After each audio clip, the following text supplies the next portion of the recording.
to this is the Egyptians.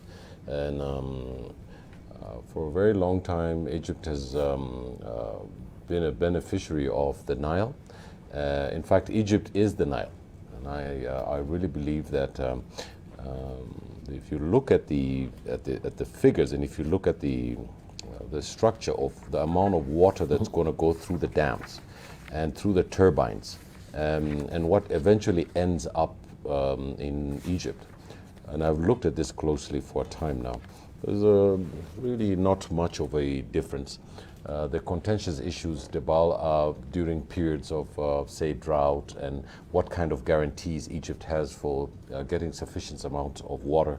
But at the end of the day, Ethiopia has every right to build a dam to get electricity, so that we in East Africa can exchange and trade on these issues.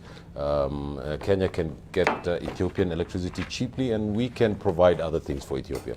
But I see that it is very important, because Egypt is the preeminent military power in Africa, together with South Africa. And I think that it's very important that for this to end in a negotiated way, so that everybody gets a win-win situation.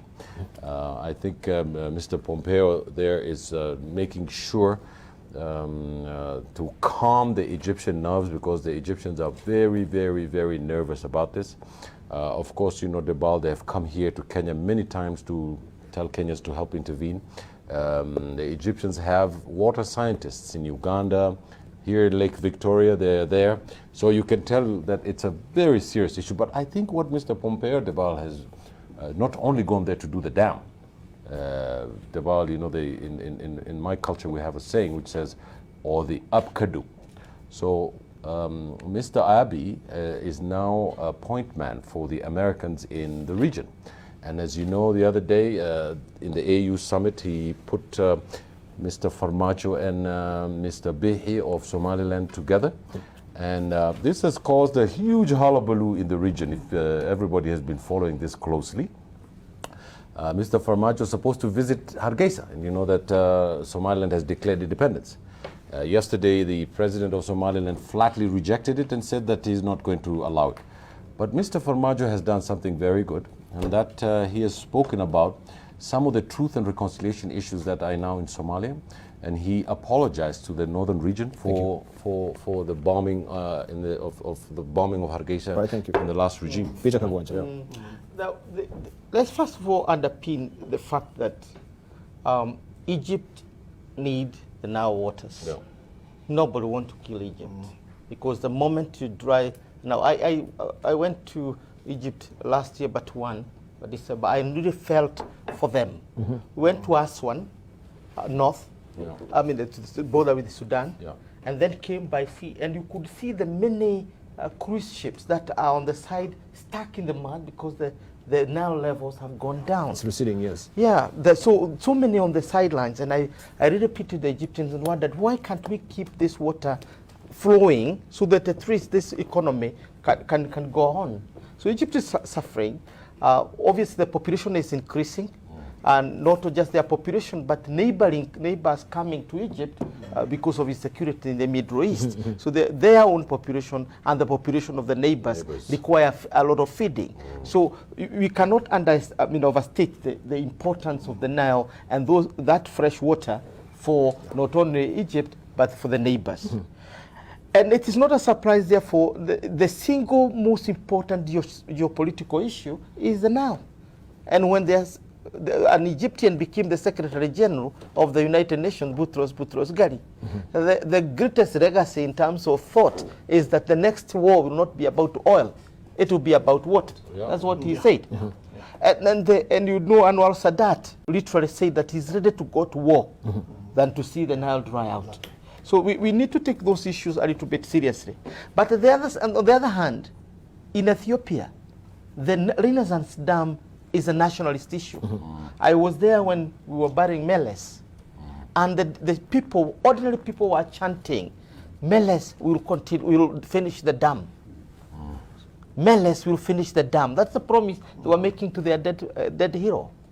And you could get the palpable feel that the dam, the industrialization of Ethiopia and everything is a nationalist issue. It is not a policy issue as such. And therefore, we need to bring the two together because these have implications for the stability of the region, because Egypt and Ethiopia in instability, you cannot underestimate their capacity to feed proxy wars in this region. And for Kenya, Somalia, Eritrea, Djibouti, and all, the whole question of proxy wars. And we have suffered in this region because of proxy wars. They are more devastating than openly declared wars. Therefore, in conclusion, what one is trying to say is that this needs to be high on the agenda of the African Union as an issue that we need to find solution to on a more permanent basis. Development of the riparian state, Kenya, Ethiopia, and others, is primary, and it depends on us harnessing water. I have never seen a region that require environmental rehabilitation so that we can have sufficient water as we need than this one. And Egypt needs to be part of the solution, not part of the threat. It needs to work with the countries here to ensure that we have water enough here and there is enough also for Egypt. And that's an environmental question. Okay. But in light of issues of climate change as it is right now, because I believe they have a very germane reason, as you say, water is receding. We're actually trying also to put water in a dam. Was there a robust environmental impact assessment before this particular dam project was done? So these issues were not really teased out. Why are we having all this toing and froing on it? Dr. Hassan Khaminji. I think the current debate is not does not regard exactly the environmental impact. It's actually the fear of Egypt. Now, as Prof just mentioned, what is really feeding the fear? The fear, because as where the Nile goes, so goes Egypt. So goes Egypt. Is one country that is most dependent on one source of water than any other that you can imagine, and that is the Nile. The history of Egypt revolves around the Nile. Now the challenge, though, for 100 years or close to that, in 1929 to 59 treaties, Egypt almost had an exclusive monopoly over the use of the river Nile. And at the time, I think it was the second most populous country on the continent. Right now, it's number 3. It has about 100 million. I think Ethiopia is about 110 million now. Now, this dam is of great national or nationalistic importance to lots of Ethiopian psyche, you know. But also in practical terms, while industrially Ethiopia is still a little bit behind Kenya, the double-digit growth in the last decade or so means that they're actually going to need a lot more power to drive the economy. Just this editorial on by the Brook Institution, that was the most preeminent think tank in the United States, actually advising Egypt and Ethiopia to dump the Washington-led rushed arrangement, that because it's not going to work, and this is Brookings saying that. I did not think it was going to take place, either last month when they tried in Washington or this month. It's not going to happen. Now, part of the challenge for Ethiopia is Egypt is insisting on maintaining a veto over any future projects on the Nile. 2, it wants the filling of the dam to take much longer period. Now, Ethiopia does not think that it's going to be practical because of its need to start making use of the $5 billion investment. They cannot wait between 12 or 20 years. They want to do it sooner. And so if they can negotiate and actually reach some kind of an arrangement where, for instance, there is understanding between the upstream countries and the downstream countries. Because remember, for the longest time, Egypt has had a monopoly. And this is something that has not really been discussed sufficiently. And so Ethiopia thinks, look, the Blue Nile source of 50% of this river, and we've never been able to profit from it. How can we not have a say? There has to be negotiations that are actually serious and not rushed. The AU should be robustly involved in this, because this has implications for the continental security, to be honest with you. And if we outsource it to Washington, which doesn't live here, is going to be a problem. We are the ones who live here, you see. Lake Victoria is also part of the source of the River Nile. So all these things are affected. Exactly. Yeah. And so if we need to bring this debate actually back on the continent and move it away from Washington, right. Professor Nomi Damba. Well, a lot has been said about this. History will prove us wrong or right. This needs to be African solution. It's a long-term solution. Egypt cannot continue to depend on this, say, if River Nile goes, Egypt goes.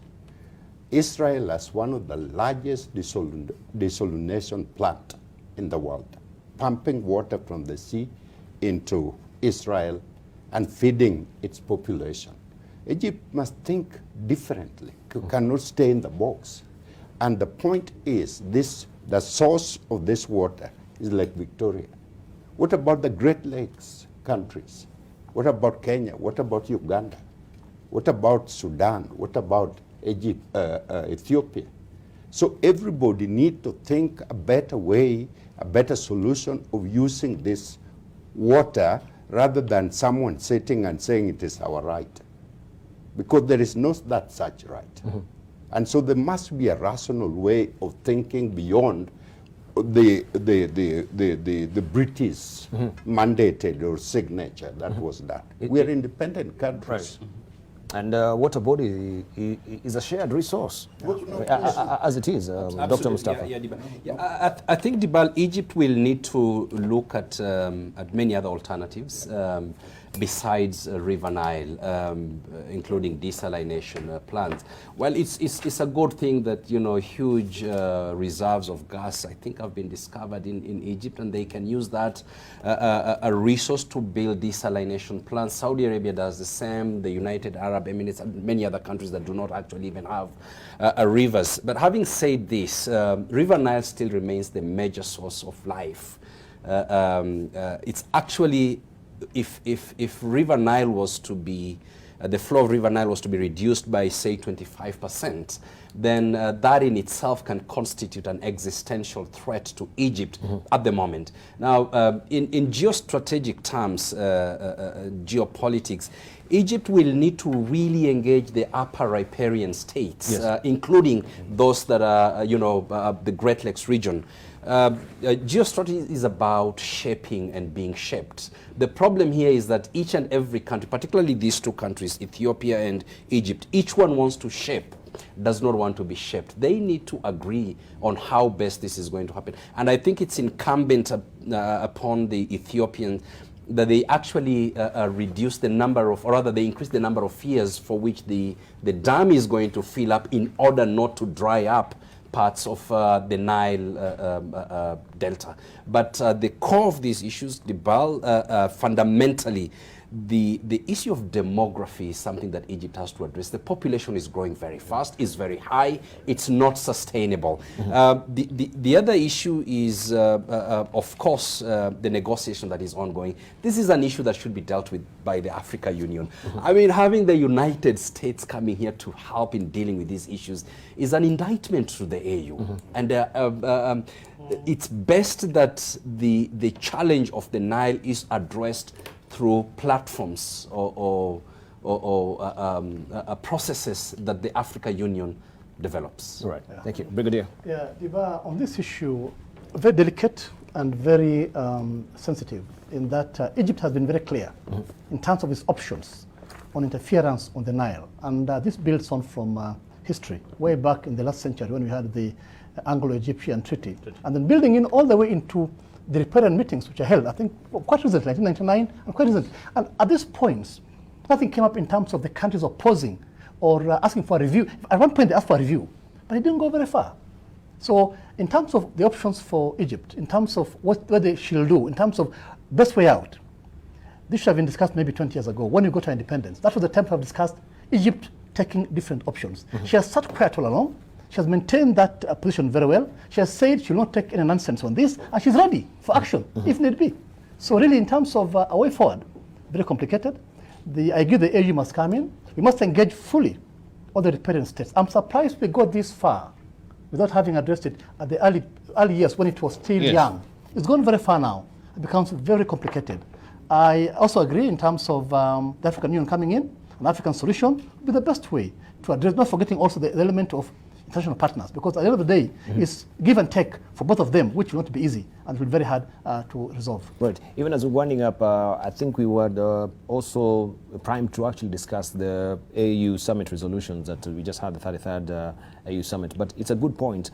Why has this not been very effectively handled by the AU as it is right now? Maybe Peter Kagon, you can bring us up to speed as we prepare also our headline thoughts. For the sake of our viewers, it is important to clarify why the Egyptian-Ethiopian situation is the way it is. It's because the Nile has two sources. There is the White Nile and the Blue Nile. The Blue Nile rises from Lake Tana inside Ethiopia, and it contributes 80% of the water that flows into the Nile. The White Nile originates deep into Rwanda and so on, drains into Lake Victoria, and from Kenya and others, and then that constitutes about 20% of the water that gets into the Nile and which goes to Egypt. And therefore, an understanding between Egypt and Ethiopia on how to manage the Nile is very critical.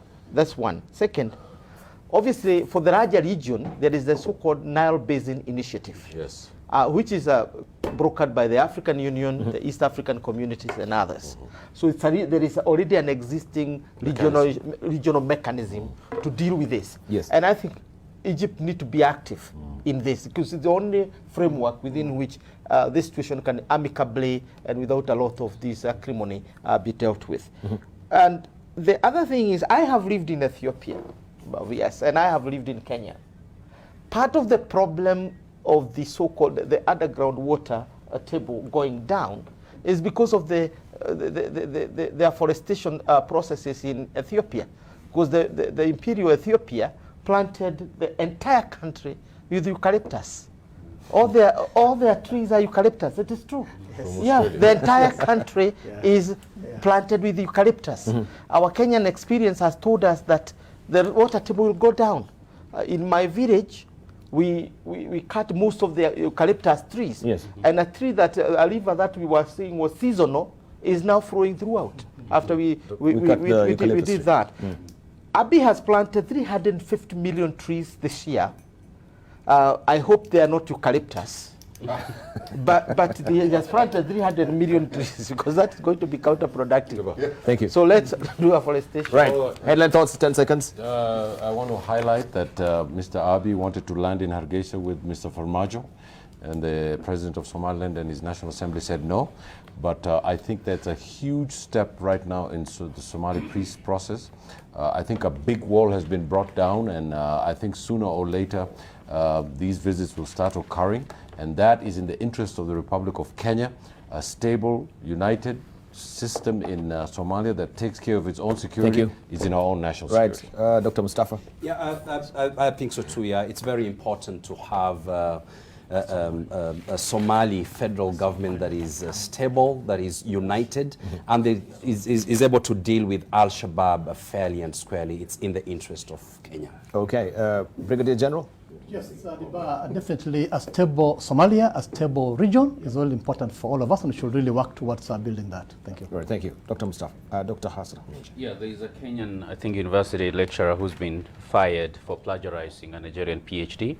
I think we need to establish a system to make sure that all PhDs are authenticated. And please, Kenyans, you don't use the title doctor if you don't have an earned PhD. Honorary doctorates do not qualify you to use the term doctor. Thank you. Very important.